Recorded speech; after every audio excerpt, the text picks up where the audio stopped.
నమస్కారం ఘంటారావానికి స్వాగతం. ముందుగా ప్రధానాంశాలు.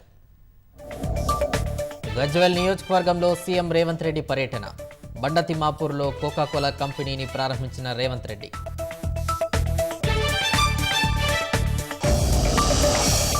కేబినెట్లో మహిళలకు స్థానం కల్పించని చరిత్ర బీఆర్ఎస్ సర్కారుదే.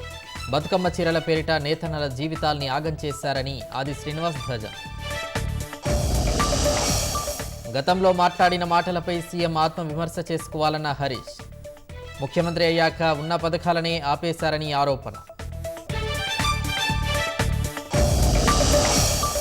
కన్నడ నటి శోభిత మృతదేహానికి ఉస్మానియా ఆసుపత్రిలో పోస్టుమార్టం. భౌతిక కాయాన్ని బెంగళూరు తీసుకెళ్లిన నటి బంధువులు.